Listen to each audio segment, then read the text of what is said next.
For somebody who's brand new to the game and start to look to deals, what advice would you give them if they're picking up the phone, starting to call brokers, looking for properties? Brokers play a very important role in the market. And I don't think that they maybe get enough credit or as Mhm. much credit as they should. I say that sitting in the broker's chair. You want to kind of get a feel for what they work on, and you can kind of tell from the listings that they have. But the listings that they have might not be the ones that they aspire to have. That might just be where they're at in their career at that. Hey, I'm Brian Briscoe, host of the Diary of an Apartment Investor podcast.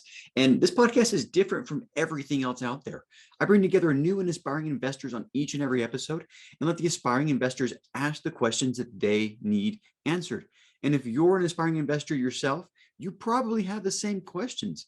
So before you get to this episode that we have prepared for you, make sure you hit the subscribe button and that little notification bell to make sure you get notified every time we post a new episode. And now, enjoy the show. Welcome to the Diary of an Apartment Investor podcast. I'm your host, Brian Briscoe with Streamline Capital. Very excited for today's show. We've got, our experienced investor on today. And unfortunately, the aspiring investor just called in sick. So we're going to do a one-on-one today with Stash Geleszinski. So Stash, welcome to the show today. Thanks so much for having me, Brian. Yeah, no worries. And very much appreciate your time. And let's just jump into it. Do us a favor and tell us a little bit about yourself. Yeah, so my name is Stash. By day, I'm a real estate broker. I specialize in multifamily investment properties. And I've been here in the greater Cincinnati market since about 2011.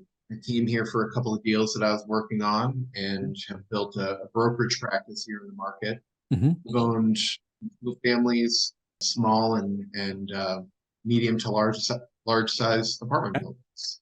Nice. So were you born and raised in Cincinnati? No, I was born in California. I was raised in New Hampshire. Mm-hmm. I went to school in upstate New York, and just life and say God brought me here, I guess. Yeah. Nice. So how long have you been in the Cincy area? I got here in January of 2011, so it'll Mhm. be 13 years here coming up in January. Nice. Good times. So what got you interested in real estate? So my mom was actually a residential real estate agent, and Mm-hmm. I kind of figured out that I wanted to be in real estate because I saw the success and that she had. Unfortunately, she passed when I was 14, so I didn't get a chance to work with her. But I figured out that commercial real estate was a thing, and I was kind of generally unemployable elsewhere, and so I just decided I want to be in commercial real estate. Mm-hmm. And initially, the goal was to be in Southern California and doing that. But I technically achieved that. I got my license in February of 2008. And, we, with some partners, we bought a 33 unit and a 40 unit. Both of those were in Southern California.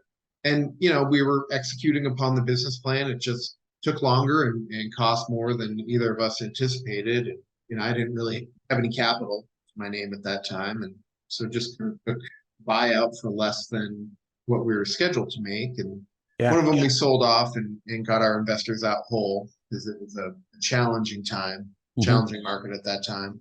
The other one, our partner bought us out. So that's kind of how I got into it. Yeah. Awesome. Well, in a way, but good that you got into it. So let's talk kind of specifically about. You mentioned before we were recording that you're working on a 6-unit right now, and you've been involved in a couple of syndications as well.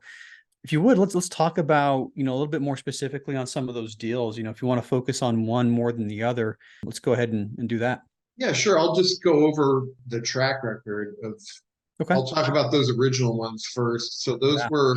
What we had found was a family. We had two different sellers in those two deals. We had a family that had accumulated these properties over, a lifetime. Yeah. And they were getting to a point where they wanted to retire. Okay. And we were going to use Washington Mutual as our lender.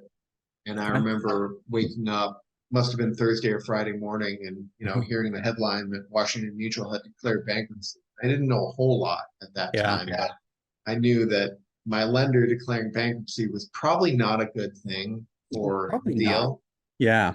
So what we ended up doing was negotiating a seller financing with that, where, you know, we put down the same amount that we were going to put down with the lender. They had like 3 properties that we were going to buy. I think we only ended up buying one of them. And so I think we actually ended up putting a larger down payment down on the one, and they had to carry a lesser amount. So that was kind of a compromise. Okay. And, you know, we were able to pull that off successfully.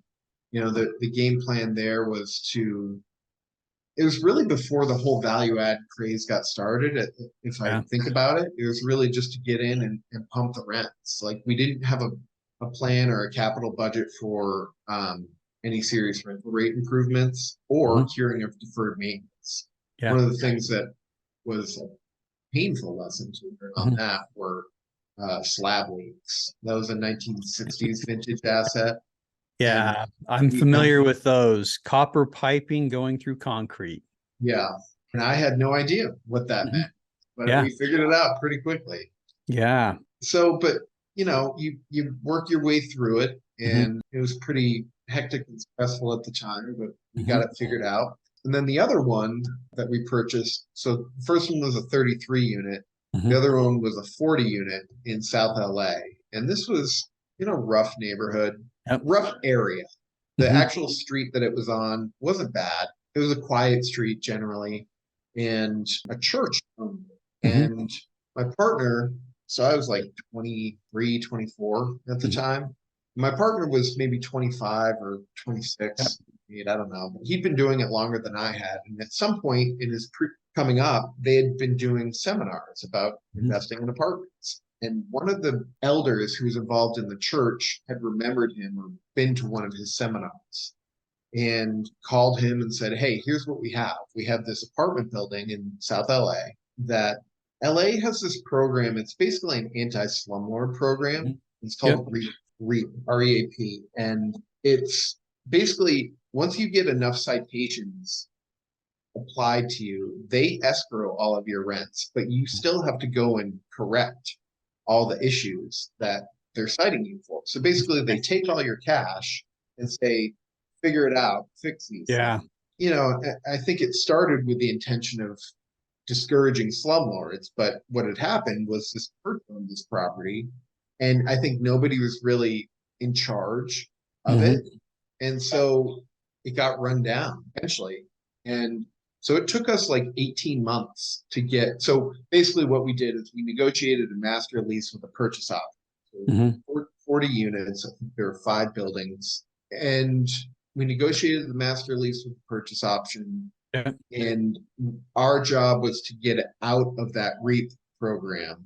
And we did that by working with the city, curing the issues that they had cited us for, and navigating their paperwork, essentially. So, you know, we got that done, and I think we had started leasing it. Our partner owned a construction, and so he was dedicating resources to that, much more resources than I think either my partner and I had anticipated. And so at the same time, we had sold off the 33 unit, and then this one, he's like, listen, you guys got to put in $1 million. And I didn't have $1 million. Yeah. So we essentially surrendered the shares, basically. Because we accommodate the cash call. At the same time, I was looking around at other opportunities, and I found some here in the Cincinnati market, and that's what brought me here. And really, I was just focused mostly on my brokerage practice because I felt, and this is for me, but I felt like I needed to go out and really learn and understand the market and how the dynamics of things worked before I could reliably go out and ask friends and family for capital. And so you became a broker to become a better investor. That's right. Yeah. Okay. Yeah. And so, you know, the things that I've seen my clients do really well, we've got one group of people that are like brothers to us, I'd say. And what they've done is they'll go into some of these challenged neighborhoods and they put in the capital. They'll renovate a property. They know how to manage it. They're a team of 3 guys, and they've, you know, at the top, and then they've built out the company underneath them, but they go in and they become their own rent, you know. So they may be in a market that is maybe only getting 700 for their 1 bedrooms, but they're at 900 or 950 because what I've learned is that if you offer the nicest property in the market, you respond to your maintenance requests, you're always going to have tenants. Yeah. Another way to say it is if you offer a clean, safe place for people to live and respond to the maintenance requests, you're always going to have tenants. Yeah. So they've taken it a step further and offer the nicest, clean, safe place to live. Yeah, I mean, from there, it's just a matter of adjusting your rents to keep it full. But I mean, if your rents are comparable with other parts or other properties or other units, and you're a better, nicer, cleaner, safer place, yeah, that makes a lot of sense. Yeah. So, I've spent a lot of time in brokerage looking at, lots of deals every year. And my wife and I had a single family home that, we'd been renting out for a few years, and the tenant gave us notice that she was interested in moving. And, the market was such where we decided that it was a good time to put it up for sale. So we cleaned it up. I think we staged it. We turned it basically and sold it for, a pretty significant profit. So then it's like, all right, well, what are you going to do with this? And so we put the funds into a 1031 exchange, and I found an 8-unit, and so I rolled the proceeds into that. My sister and brother-in-law wanted to join us. And so together we bought this 8. I did the work of, overseeing our contractor, and we renovated, I think, 6 of the 8 units, as well as did some improvements to common areas. And we pushed the rents from, I think when we got in, our 1-bedrooms were at like 500, and I got them up to 900. And our 2s were at like 7, and they were at 1,200. We had a 3-bedroom that was at 1,500. So, went in, pushed the rents, and then decided that it was time to, roll that again. And so, I enjoyed the renovation process more than I enjoy the management part of it. Yeah, it's a much different ball game. Yeah. So I found a shell building that the owner he had spec'd it out for 7 units. I looked at it with my architect, and we decided that it would be best to turn it into 6 units. So 6 1-bedroom apartments. It's in a quirky, self-branded part of town. They call themselves that. But there's a lot of positive things happening over there. There's new housing. There's a new bar right across the street. And so it's like, all right, like let's take this on. So what we did, initially I tried to use the 1031 improvement exchange to do that, but the rules on that are similar to any other 1031. You have to invest all of the capital within 6 months. And I just didn't have the planning in place to be able to pull that off. So in looking at the tax abatement that was available, I discovered, and I should have figured this out ahead of time, but the property's in an opportunity zone. So I went and called an attorney and set up an opportunity zone fund, put all the proceeds from the sale into that. And I'm working with the local economic development authority. And there's a local not-for-profit lender working as well. They're offering like significantly below market interest rate and 80% loan to cost. And so we're just navigating through that, and should be closing on the loan here, as soon as we get our final construction drawings approved. So you went to the OZ fund because the 1031 was no longer tenable, and you still had a tax problem to solve. Yeah, cool.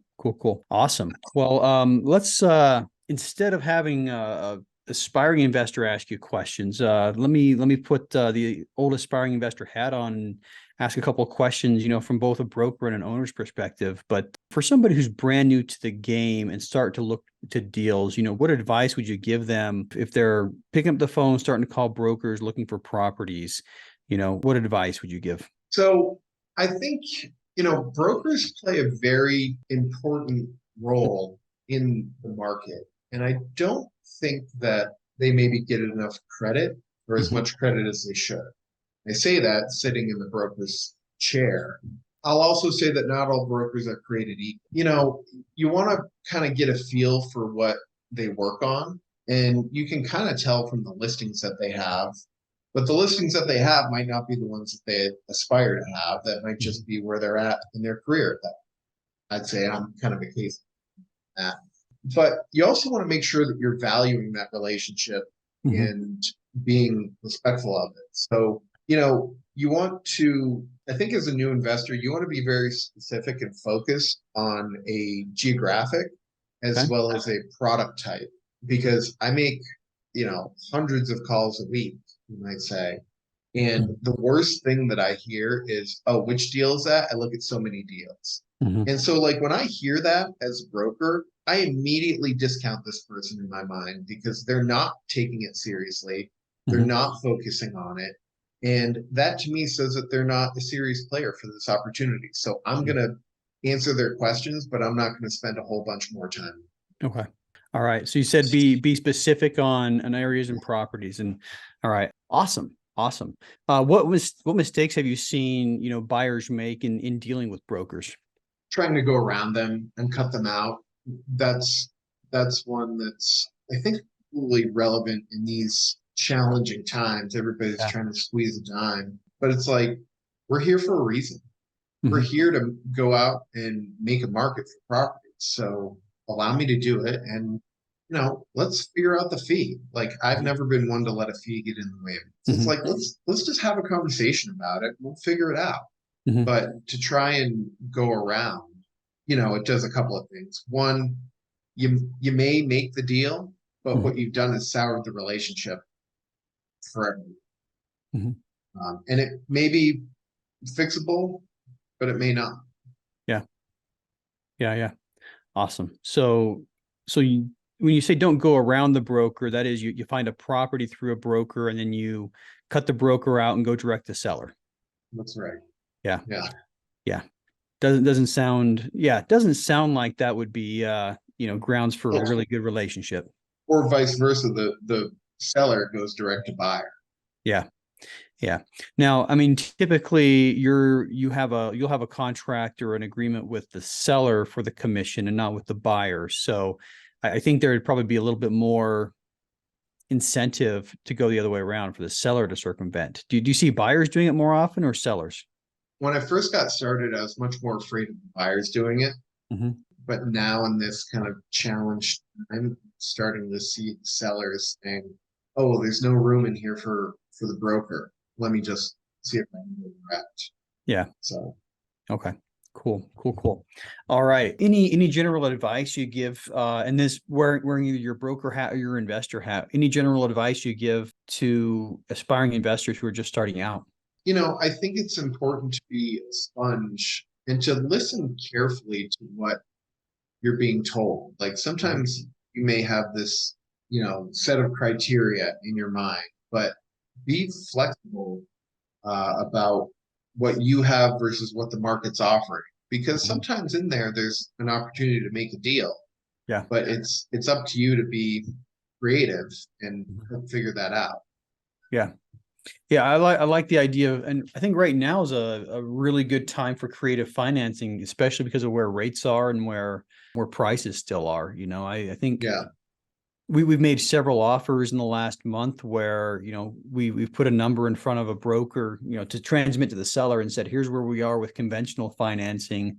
If the seller's willing to, get creative, we can probably get a higher number.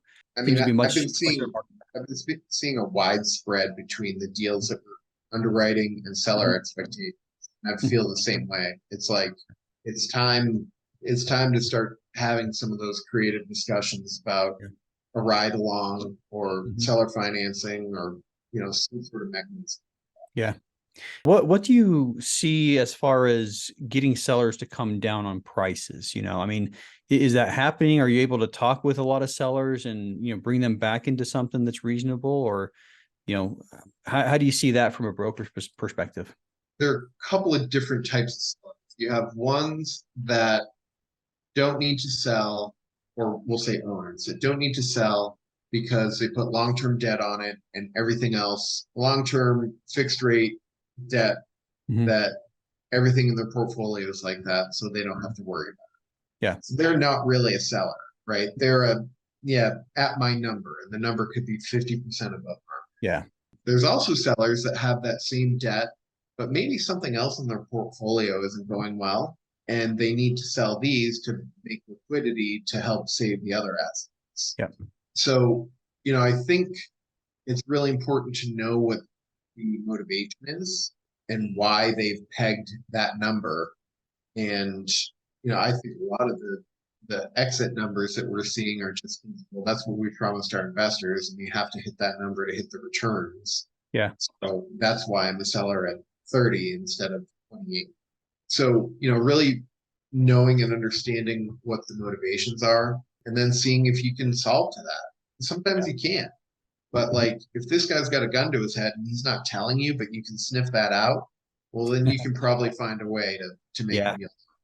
Yeah, we're buying we're buying one right now from a seller in kind of one of the positions you mentioned, where the property's doing well, but they have other properties that aren't, and they're trying to sell and liquidate. And this particular seller is super easy to work with, because he really needs, maybe he's just a good guy to work with, an easy person to work with. But I think because they were, looking to liquidate, they came down quite a bit on price, and have met us on a lot of the terms. So I think that's a good point, looking for the sellers who have a reason to sell.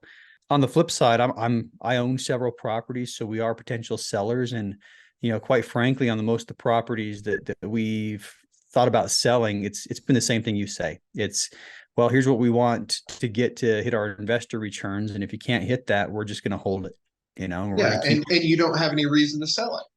No, I mean, it's kind of like the, Zillow used to have the make me move number. If you hit this number, I'll sell it. And, in a lot of cases, that's what we're doing. Broker calls us and says, hey, you're looking to sell this property. We'll be like, yeah, if you can get this price for me, we'll sell. And quite frankly, as a seller, half the times I know that price is not reasonable. It's like, if you can get this price for me, we'll sell. If you can't, we'll just hold on to it. And anyway, I now see it from both sides of the fence, which is. Well, we've got a seller we're working with, and they've got low rate HUD debt on it, and but on the other side, it's about knowing the motivation. They've got 4 or 6 development deals going, and the spread between even this reduced sale price in today's market and where their debt is pretty massive. And so they're looking at that as lazy equity. And, if we want to go out and make these other deals happen, we've got to unlock that. Yeah. So, it's playing to that. Yeah. Awesome. Now, as a broker, here's something a lot of people don't really understand. I mean, you only get paid when a property transacts for the most part, right? That's right. Do you have an example where, property is under contract and a issue pops up? Do you have an example where you were able to bring buyer and seller back onto the same page and get the transaction done? Honestly, it's been a long time since we've had to contemplate. Yeah. Throwing our fee in. Yeah. That's maybe what you're hinting at. Well, I mean, just problem solving in general. I mean, whether it's a fee or not. I mean, we've actually had brokers. We had a broker recently reduce their fee to get a contract done. Seller was at one price, we were at another price, and they worked something out. I'm talking more about getting sellers and buyers back on the same page, whether it's monetary or terms or something like that. Yeah. So I mean, I've got a team that I work with, and my partners are a little better at handling the contract than I. But some of the things that we've seen or done are, maybe there's a crime issue, right?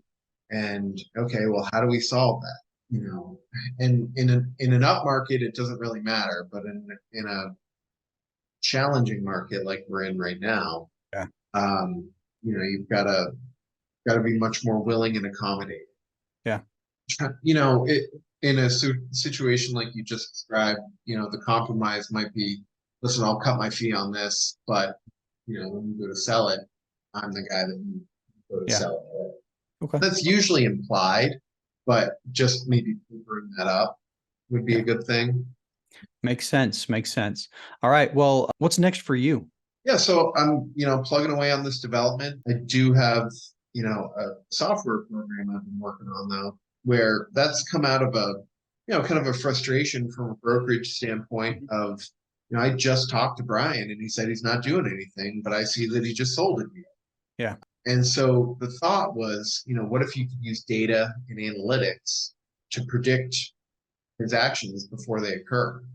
Mhm. So this is a project I've been working on for about 2 years now. A friend of mine came to me and said, hey, I work at a bank. My partners and I have a background in software. We want to buy real estate. And I was like, well, if you have a background in software, what about this? And I pitched him on the idea. So the platform is called Needle, NEDL.us is our website. And it's just a landing page at the moment, but we have the platform up and live. Mhm. And Capstone is testing it. We've got a couple of other users actively using it, and we're hoping to go live with a release sometime in Q1 and start our fundraising round with that as well. So we're pretty excited about it. We've gotten a lot of positive feedback on it. We're just trying to help brokers, owners, investors, loan brokers, be more efficient with their time and, maybe get a couple more deals done at the same time. Yeah. So is this, sounds like this is aimed at anybody who's in the transaction space. I wasn't thinking lenders, but I guess if one of the criteria is for loans coming due, that's where the lenders can use the tool to, see if they can get more, gain a couple of clients here and there. Yeah. Yeah. Okay. Interesting. Well, last question for you, and then we'll let you go. And that's how can listeners learn more about you? Yeah. So I'm on LinkedIn. I'd say that's the primary platform I'm most active on. Okay. It's under Stash Geleszinski. Okay. You can find me on Instagram. It's 5TA5IU, but that's. Yep. I am documenting that 6 unit though. Like I got a ticket from the city.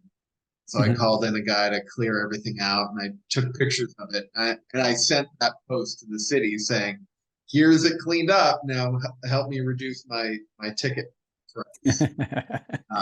Yeah.